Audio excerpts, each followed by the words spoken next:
Hi everyone, I'm Dr. Roman and I'm a board certified hematologist oncologist, and today we are going to go over myelodysplastic syndrome, also known as MDS. Now, I have to admit, this is a difficult topic to try to explain, let alone try to understand. So as with all my videos, I'm going to try to keep it as simple as possible, yet provide you with all that information that you need to know so that when you go see your doctor, you can follow along and you can actually participate in the decision-making process of your treatment, all right? So with that being said, let's get started. So remember, this video is for educational purposes only. I am not providing medical advice. So a brief overview on MDS. Try to go over everything that you really need to know. So we're going to go over what is MDS, how do we classify MDS, how do we make that diagnosis, the prognosis, and ultimately treatment. Now, as I said, there's a lot of information. At times you're going to be discouraged, but I promise you that if you tough it out with me, it will start to make sense, because there's so much information that you need to know that as I go through it, I will be repetitive at times. And believe me, by the second or third time I say it, you will have that aha moment. You will understand it, okay? And I'm going to ask you to do one thing. If you've had blood tests, bone marrow biopsies, whatever tests you've had done, get a copy of those so you can follow along with me, and also have a pen and a paper handy, because I'm going to be going over questions that I would have if I had MDS. And I want you to think about that. I am a hematologist, and these are the questions that I would have for myself. So I believe that these questions are the ones that you need to know. So what is MDS? Why this confusing name of myelodysplastic syndrome, or MDS? Well, let's actually go over it. So myelo means bone marrow, and dysplastic means abnormal tissue or abnormal cells. So if you think about it, your bone marrow is abnormal, and your bone marrow makes your blood cells. Your bone marrow makes your red blood cells, your white blood cells, and your platelets. So let's go one by one. So your red blood cells carry oxygen in your body. And if your red blood cells are low, you have what we call anemia. If your white blood cells are low, you have what we call leukopenia, and your white cells fight off infection.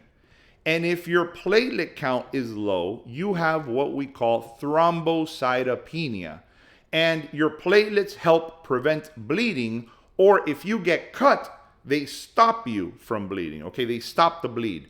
So if you can imagine, if you have a myelodysplastic syndrome, any one of these cells, or all of them for that matter, can be low, and everybody's different. So for example, maybe you have anemia, or maybe you have anemia and thrombocytopenia, or maybe you have leukopenia and thrombocytopenia. So I guess you get the picture that everybody's different, and you have to really look at what blood cells are affected. Now, usually what happens is that you have a blood test at your doctor's office, and your doctor tells you, you know what? Some of your blood cells are low, and we do not know why. And this leads to the workup where your doctor's trying to figure out, looking for several reasons as to why you may have anemia or leukopenia or thrombocytopenia, and then ultimately this leads to a bone marrow biopsy, and that makes the diagnosis. But we're going to go over this in a lot more detail. So what caused your MDS? Where did this come from? Why did your bone marrow become damaged or dysfunctional? Well, this happens because for whatever reason, you acquire DNA damage resulting in mutations. And as your bone marrow is mutates, it does not function the way that it should, and this causes the MDS. So what can cause this DNA damage? Well, by far the most common is older age. The older you are, the higher the chances of acquiring mutations and developing MDS. That's just a fact of life. Another one is, for example, things that can damage DNA. Maybe you had chemotherapy in the past, or radiation, or maybe you had, for example, thyroid cancer and you had radioactive iodine. Again, there's many reasons as to why your DNA can be damaged. And another reason is simply bad luck. I mean, there are patients that are younger age, never had chemotherapy or radiation, and we really cannot identify why this patient developed MDS, and I just call it as having bad luck. It is what it is. But, overall question that I would have is, trying to figure out why me? Where did this MDS come from? So do you have a risk factor for MDS? And these are by far the most common risk factors. So how do we make the diagnosis? Well, as I was saying previously, your white blood cells, your hemoglobin, and your platelets will be affected. They'll be low, so you will obviously need a CBC, which is a simple blood test, and that will let us know that some of your blood counts are low, and we need to figure out why. The next test that we will perform is what we call an erythropoietin level, and I want you to remember this. So erythropoietin, your kidneys make erythropoietin, and this is a hormone. And this hormone goes to your bone marrow and tells your bone marrow to make red blood cells. So if you're anemic, your kidneys will make more erythropoietin, and this will stimulate your bone marrow to make more blood. And once your hemoglobin is normal, your kidneys will decrease the production of erythropoietin because you do not need more red blood cells. So a test that we will perform is we will measure this erythropoietin, because if you're anemic, we want to make sure your erythropoietin is high. And the magic number tends to be around 500. So we want to check your erythropoietin level and decide, is it greater than 500 or less than 500? And the reason we also want to know this is because it has treatment implications, something that we will also go into detail, okay? So we'll come to that. The other things we want to figure out is, if you have anemia or your blood cells are low, could there be another reason? Again, maybe it's something other than the MDS. So we want to check your B12 level, your folic acid levels, your ferritin or iron levels, and possibly even your copper levels. And the reason for this is because if any of these are low, maybe that can explain why your blood counts are low. Okay, we don't want to label you as having an MDS if you do not truly have an MDS. Maybe your blood counts are low because of one of these. So make sure your doctor is checking, especially the first three, the B12, the folic acid, and the ferritin, and sometimes consider a copper level.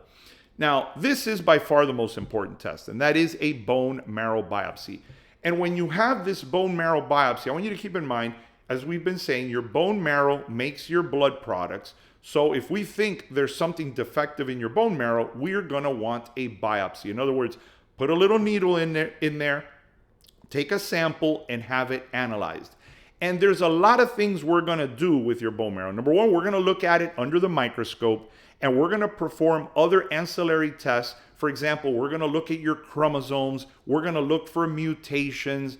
We're going to do a bunch of tests, which we are going to go over now. So the first thing is we want to know, do we see dysplasia? In other words, and I'm going to go over this in the next few slides. So do the cells look abnormal?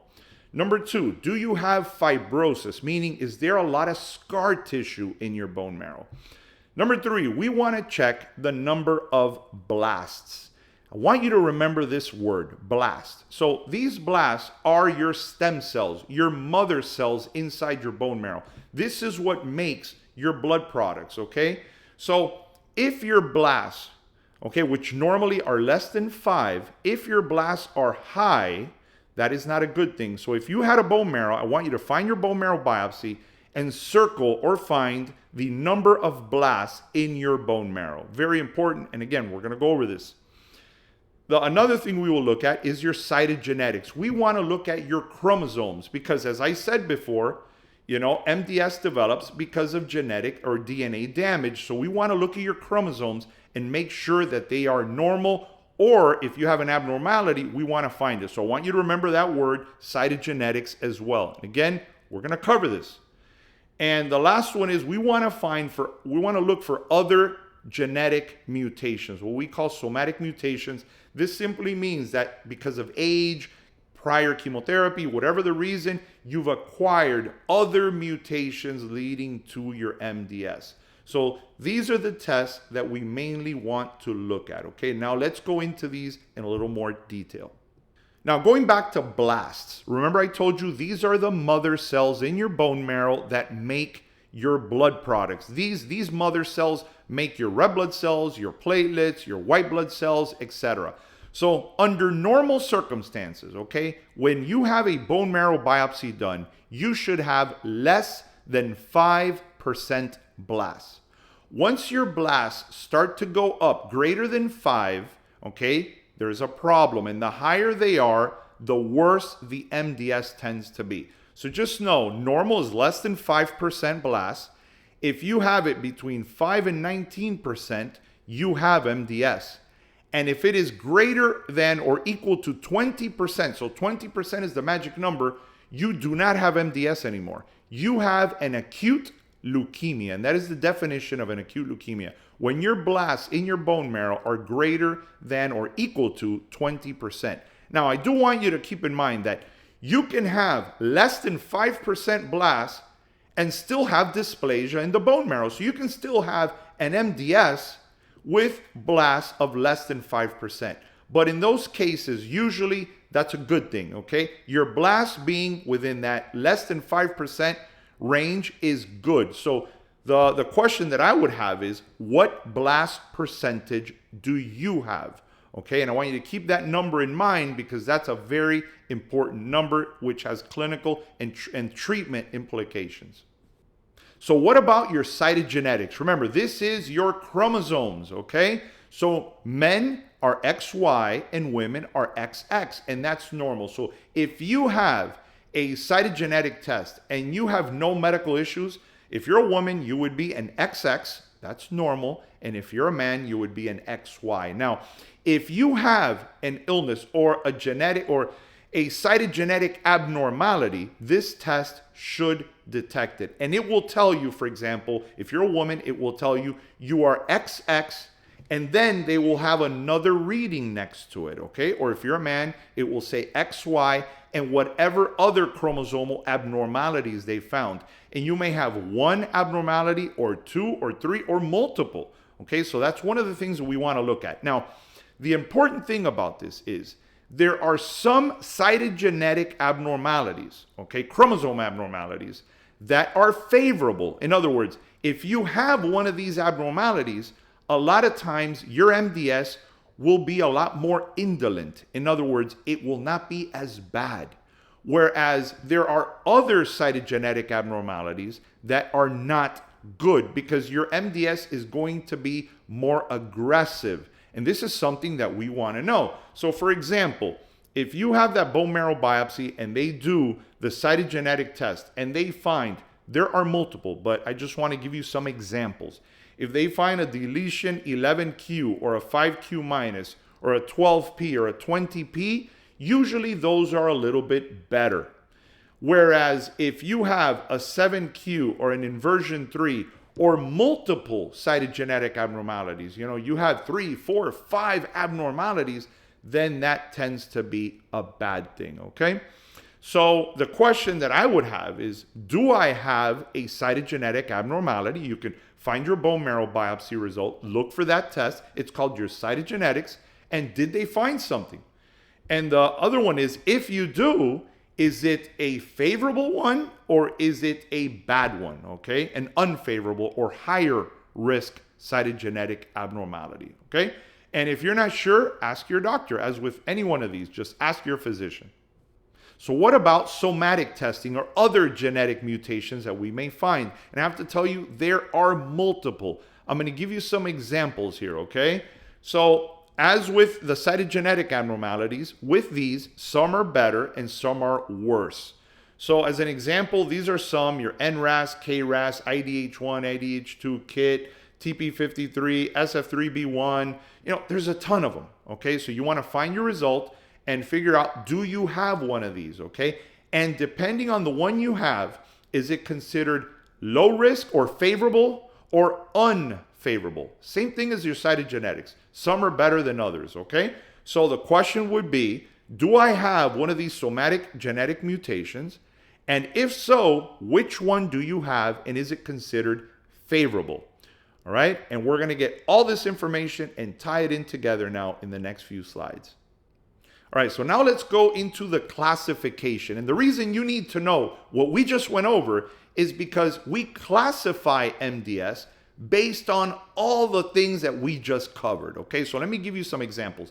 And what complicates things here is that there are many different classifications. Okay, so for example, WHO 2016, WHO 2022, ICC 2022, and your doctor may be using one and I may be using another one, and then patients, that's what complicates MDS, that there's many different treatment options, there's many different classification systems, but I'm going to try to simplify it as much as possible, okay? So one way that we classify it is genetically. And let me give you an example. If you have a 5q minus cytogenetic abnormality and you have less than 5% blasts, that's important. We call this a 5q minus syndrome. And that's important to know. If you have an SF3B1 with less than 5% blasts, that's also very important. And the reason these two are important is because they tend to do better. So you want to know that. Another one is if you have a TP53 mutation with less than 20% blast. This one, obviously, since I'm mentioning 20% blast, is not a good one. And obviously, if it's greater than 20%, you already know it's an acute leukemia. So if you have a TP53 mutation, we consider this higher risk or high risk. So the question is, do I have one of these? The first two being better, the latter one being worse. Okay? Now let's go into other ways that we classify MDS. Okay, now let's go over the classification based on morphology. Like I said, there's different ways to classify MDS. Now, this changes every so often, so you got to ask your doctor if it has changed, but what we tend to use now, currently, is we will divide it into a few. So to give you an example, you may have MDS with low blasts. Remember, I always come back to the blast count, very important. And if you have less than 5% blast, then we call it MDS with low blasts. And obviously, that's good. Another one would be hypoplastic MDS. And this simply means that when your bone marrow biopsy was done, it was relatively empty. There were not a lot of blood cells inside your bone marrow. That's why it's hypoplastic, okay? Not a lot of cells in your bone marrow. And if you have also less than 5% blast, we want to know that, because if you have hypoplastic MDS, there's a treatment that we will go over later on that you may qualify for, all right? That's why that's important. Another one is if you have MDS with fibrosis. Remember, when we went over the bone marrow biopsy, we want to know if you have a lot of scar tissue. And then we want to know if your blast count is greater than 5% and it is between 5 and 9%, then you have MDS with increased blast 1. And if it's between 10 to 19%, you have MDS with increased blast 2. And that's exactly what we will do on your medical record. Not always, but usually we will put MDS with increased blast 2, and we already know that that your blast count is within 10 to 19%, for example. It simplifies things, okay? And you already know that if you're 20% or more blast, you're not an MDS, you have an acute leukemia. So the question to ask your doctor, which MDS do you have? So you know that, okay? All right, now I need you awake, because this is very important, because your treatment will depend on what I'm about to go over. So you really need to pay attention right now, okay? And this is called our prognostic scoring system. Now think about this.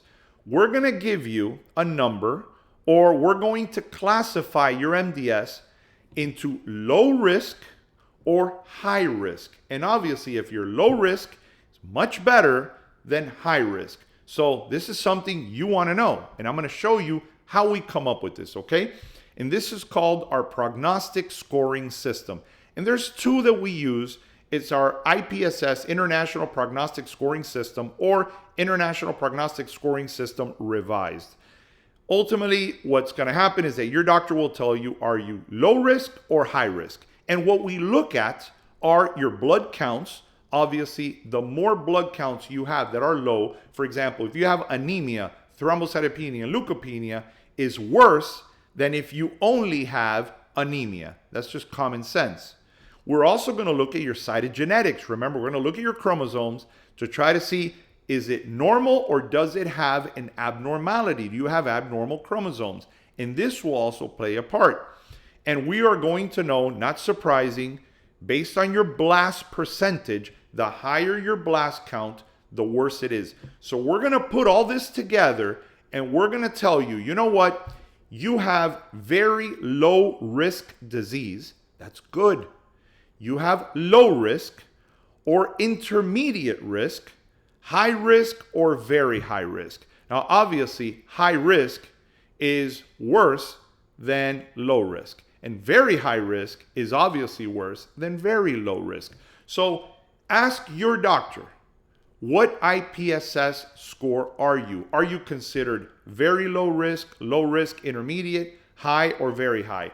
A lot of times I don't go over it that way. I just tell the patient, you know what, you're low risk or you're considered high risk. And that's what you really want to know. All right, so let's move on. All right, so now you know you're low risk or high risk. Why is that important? Well, besides having treatment implications, we know this, and this is the median survival without treatment, okay? And I have to tell you, do not panic with these numbers. These numbers are not an absolute. I mean, these things vary patient to patient. This is just to give us an idea, okay? But if you're very low risk, your median survival without treatment is 8.8 years. If you're low risk, 5.3 years. Intermediate risk, 3 years. High risk, 1.6 years. And very high risk, 0.8 years. So, and again, without treatment. So obviously, you want to know, where do you fall if you have MDS? Now, I'm going to repeat again that these numbers vary significantly, okay? So don't panic. And this is without treatment, all right? All right, so before we move on, if you're enjoying this video, if it's helping you out, guys, like, subscribe, share the video. I want other patients with MDS to find this video so that we are able to help them out as well. So let's move on. So treatment, what you've been waiting for. And I have to tell you, it's very complicated. And the reason it's complicated is because there are many options. And you may see 3 different doctors and 3 hematologists may give you different advice or recommend different treatments. So I'm going to do my best to keep it simple, but I just want you to know that there are many different treatment options. So treatment really depends on a few things. Number 1, symptoms. Do you have symptoms? For example, if you're anemic, are you very tired? Do you bleed easily? Do you develop frequent infections because maybe your white blood cell count is low? So question number 1, do you have symptoms? Number 2, your labs. So for example, let's say your immune system is so low that we are nervous that you are prone to infections, that you may develop a serious infection, or maybe your platelet count is so low that we are worried that you may develop a spontaneous bleed. So for example, let's say your platelet count is less than 20,000, normal being above 140 or 150,000. We are nervous that you have a higher risk of bleeding. That may be an indication for treatment. Or maybe your red blood cells are very low. So that's another reason, your labs. The other one is, are you requiring blood or platelet transfusions? And obviously, if you're requiring transfusions, we want to treat you because we do not want you to receive all these blood transfusions. And last but not least, your IPSS score. Remember, I told you, you want to know, are you low risk or high risk? Because high risk, we definitely want to treat, whereas low risk, we have options, okay? So questions that I would have is, do I have symptoms of low blood counts? Because if you do not, you are what we call asymptomatic, okay? And you need to know that for treatment reasons. Are you requiring blood transfusions or platelet transfusions? And are you low risk or high risk? Ask these questions to your doctor and get them answered, okay? All right, now I'm going to go over all the different treatment options, and then we will tie everything together and it will make sense. You don't need to memorize this. I'm going to tell you all this information. It's just so you keep in mind that there are many treatment options that your doctor can offer you, okay?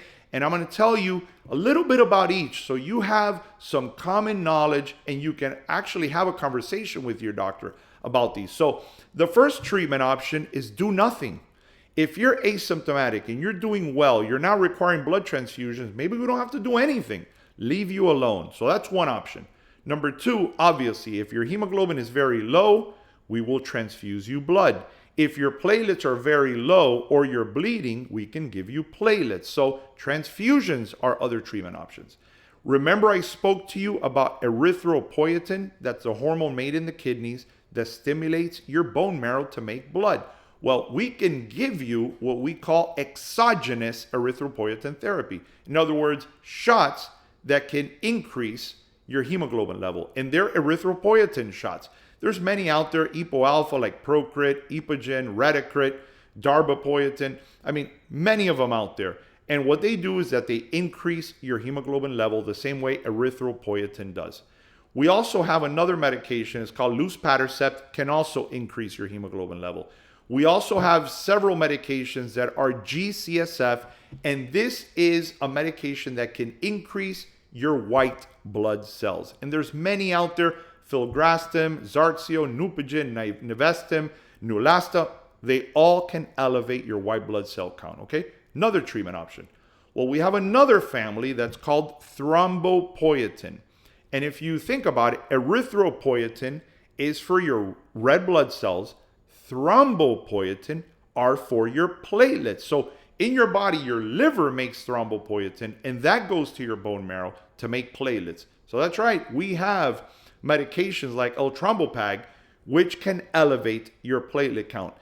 And the last one on here is imetelstat, just another medication that can also increase your hemoglobin level. Now, I want you to keep in mind that a lot of these may be FDA approved, but some of them are not FDA approved. We use them off-label because they work, okay? So just a lot of options here, okay? And let's go to list number 2 here. Now, the other medications that we use, starting on the top here, is HMA, which stands for hypomethylating agents. Very important treatment option in MDS. So I'm going to mention them. For example, azacitidine or decitabine.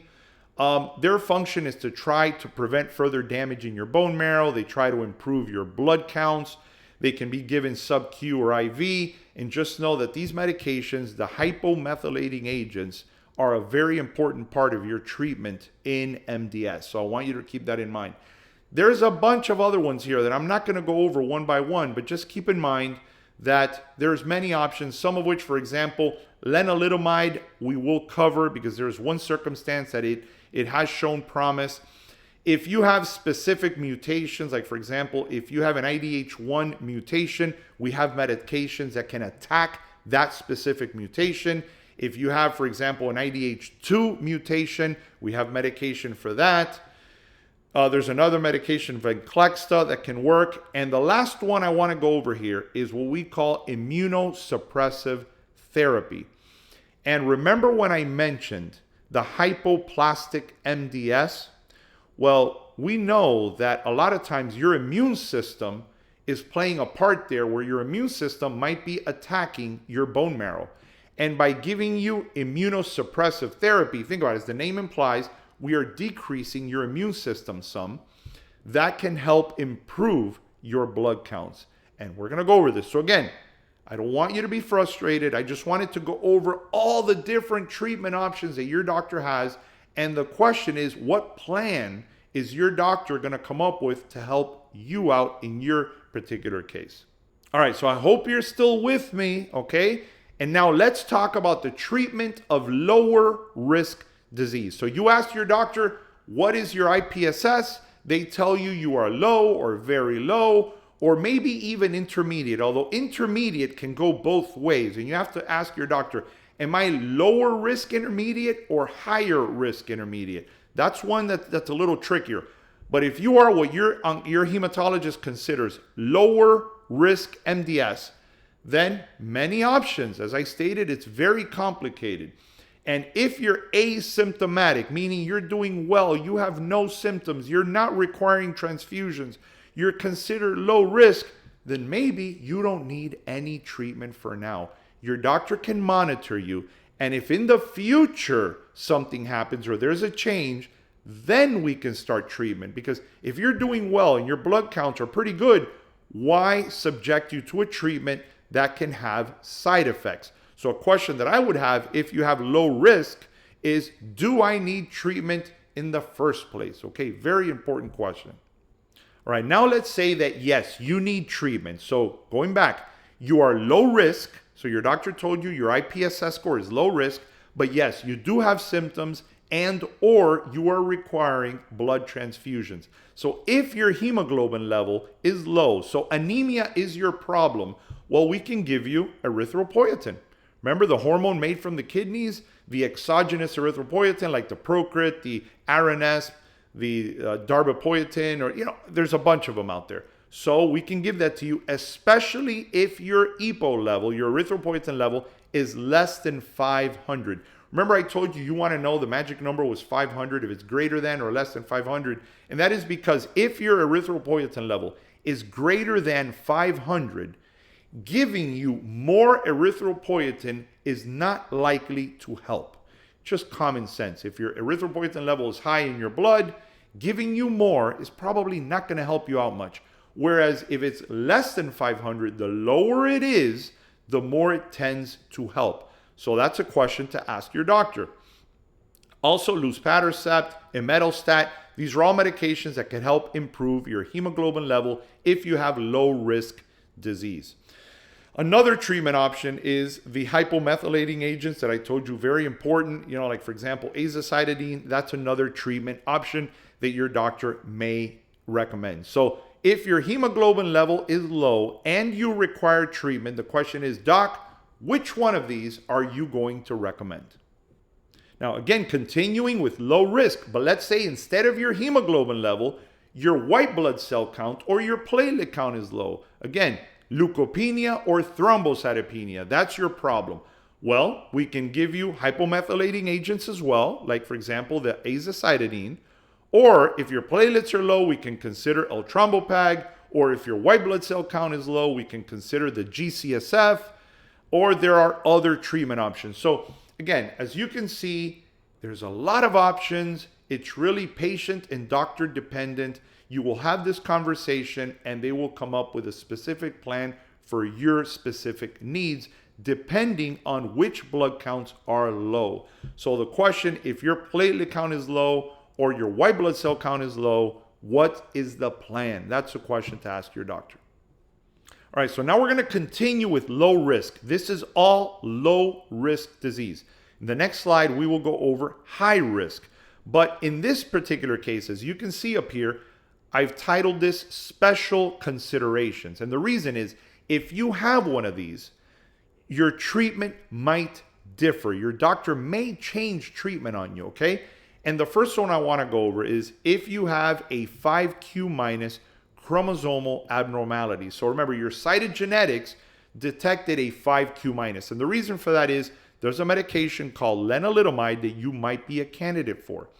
If you have an IDH1 mutation, okay, you may be a candidate for an IDH1 inhibitor. In other words, a medication that attacks that specific mutation. If you have an SF3B1 or you have something that is called greater than or equal to 15% ringed sideroblast, and I haven't covered this, but something you can ask your doctor, just know if you have either one of these, you may be a candidate for luspatercept. That's the other medication that we've already gone over. So you can simply ask your doctor about all these. Hey, doc, do I have one of these? The other one is if you have hypoplastic MDS. Remember, we went over that. That's the empty bone marrow. Or you have something that's called a PNH clone, or you have a STAT3 mutation. When you have your bone marrow, they will tell you if you have one of these or if you do not.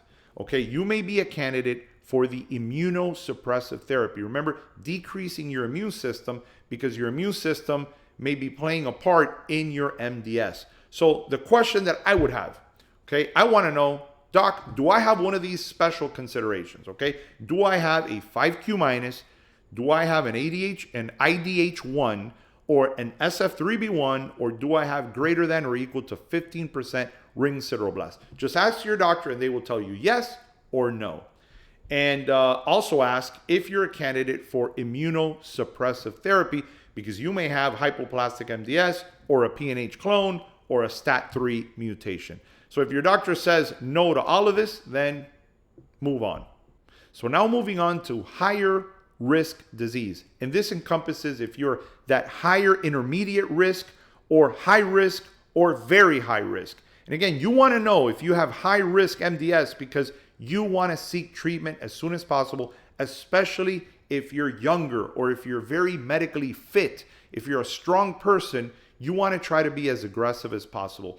And there's many options here, but I can tell you that by far, the treatment that we aim for, because it could possibly cure your MDS, is what we call a stem cell transplant or a bone marrow transplant. Now, the difficulty with this is that it is no joke. This is a serious treatment, and it's what we call an allogeneic stem cell transplant, meaning the transplant has to be from one human being to another, okay? And that's, it's easier said than done, but just know that if you have high-risk disease, the question to ask is, am I a candidate for a bone marrow transplant? So the question, as I'm stating here, is ask your doctor, if you have high-risk disease, are you a candidate for a bone marrow or stem cell transplant? And if the answer is yes, then proceed. Now, having this bone marrow transplant done takes time. Okay, they got to find the donor, they got to prepare you, so it takes time. So in the interim, we can treat you with a lot of the medications that we already mentioned, while we prepare you for that bone marrow or stem cell transplant. So something to keep in mind. We call that bridging. We're bridging you to that bone marrow or stem cell transplant.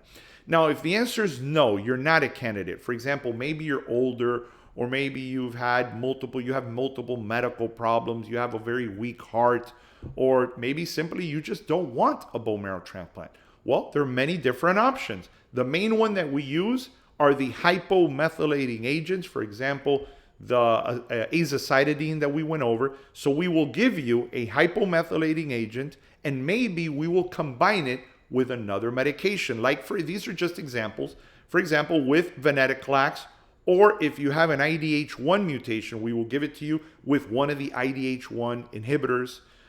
Sometimes we will give you erythropoietin if your red blood cells are low. Although I have to tell you, this is common sense. If you have high-risk MDS, remember, your bone marrow is pretty damaged. So giving you erythropoietin or these growth factors a lot of times does not work as well as it does in the lower risk MDS category. All right? So conversation, ask your doctor, but if you have high-risk disease, the question to ask, am I a candidate for a stem cell transplant? And there you go. I really do hope you enjoyed this video and that it helped you out. And if it did, like it, subscribe, and share the video. Imagine other patients out there with MDS, they can also benefit from this video the way you did. So check out some of my other content in my channel. I try to do the same thing, keeping it simple, because my job is to educate and prepare you so when you have that important conversation with your doctor. So I'll see you in one of the other videos.